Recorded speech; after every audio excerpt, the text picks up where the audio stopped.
to a stop. Beda banget ya, Presiden Indonesia saat mengutuk serangan Israel ke Palestina yang berakibat hilangnya ratusan nyawa manusia termasuk wanita dan anak-anak. Agresi Israel harus dihentikan. Wah, serem kali ya.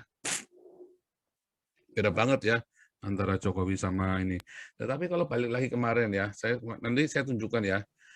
Ini memang Jokowi ini rupanya di belakang ini ada yang ngancem-ngancem dia nih nampaknya nih ya. Jadi kita lagi mau cerita, kita mau sadarkan pada masyarakat hari ini dari kemarin ya betapa kemarin kan kita secara formal, nah, sekarang ini sekarang kemarin itu gaya formal, ada Ibu Monik Rekers ya, ada Pak Jenderal, ada Ibu Koni, nah, sekarang ini gaya koboi ini sekarang kita mau gaya koboi mau tunjukkan betapa rusaknya Palestina ini ya, atau Hamas ini kan. Karena kan Hamas kan dikuasai oleh Palestina dikuasai Hamas ya. Jadi kita bilang ini betapa rusaknya ini.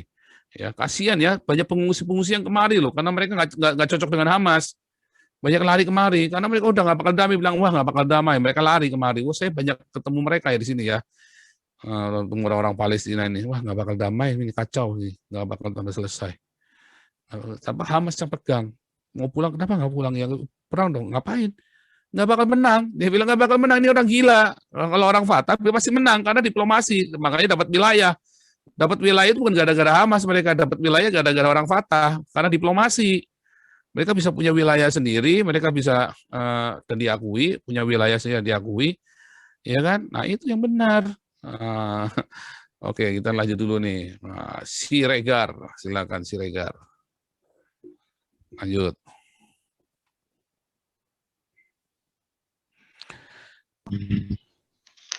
Ya, salam Pak Pastur. Shalom. Salam semuanya. Om Swastiastu. Terima kasih Pak kesempatannya. Ini saya cuma mengatakan selama mengikuti live Pak Paul, Pak Pastur ya, saya mengalami serba-serbi yang macam-macam lah Pak ya. Karena kan mulai sering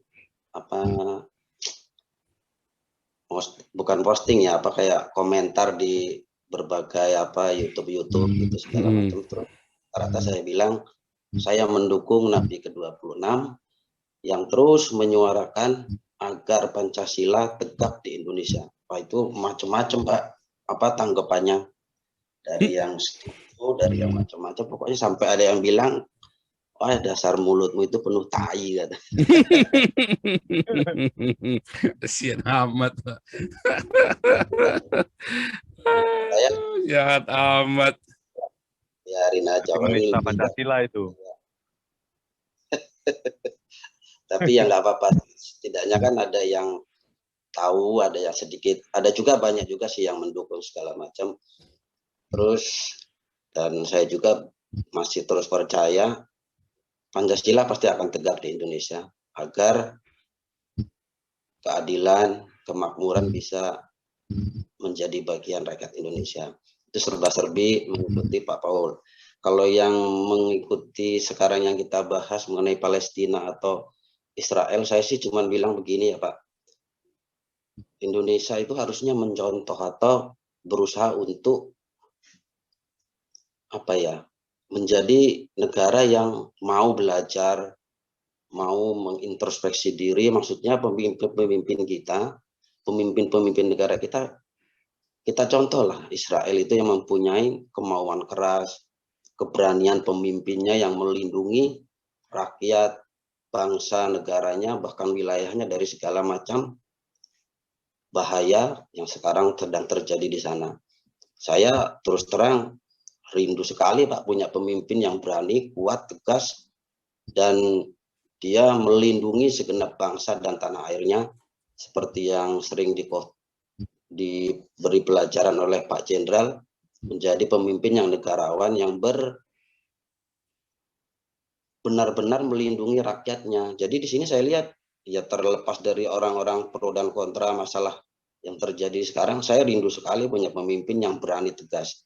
Jadi saya juga masih terus berharap Pak Jokowi dan pemerintahan Indonesia ini ya urat takutnya mungkin seperti yang Bapak bilang udah hilanglah, putus, biar kembali berpikir jernih, melihat keadaan ini bukan hanya karena ada agenda atau apa seperti yang mungkin Bapak bilang ada settingan atau apa segala macam, saya nggak paham sih, tapi saya terus terang saya butuh pemimpin yang berani dan tegas. Dan yang selanjutnya, saya itu sebetulnya dari berapa hari mungkin waktu yang mengikuti mesbah pagi itu Pak, doa pagi, saya itu sebetulnya pengen bertanya, waduh, kalau Adam dan Hawa itu tidak berbuat dosa, mungkin semua manusia nggak mengalami keadaan dari sekarang, dari zaman dahulu sampai sekarang, semuanya akan hidup tentram, aman, bahkan hidup di surga. Tapi setelah saya ikuti doa yang tadi pagi, ternyata sebelum saya tanyakan ke Pak Baulu, karena memang nggak ada waktu, atau mungkin susah masuk, malah terjawab tadi pagi itu Pak, karena Pak Pastor bilang kan, nah kalau di surga itu kan belum ada apa namanya Adam dan Hawa itu belum mengerti tentang yang baik dan yang jahat, dan di surga itu di mana ketika Adam itu di Eden dia tidak mempunyai nafsu. Jadi saya pikir waduh, ternyata saya selama ini udah keliru sekali punya pandangan bahwa yang membuat dunia jadi seperti ini, banyak orang-orang yang berdosa itu karena Adam. Jadi mendengar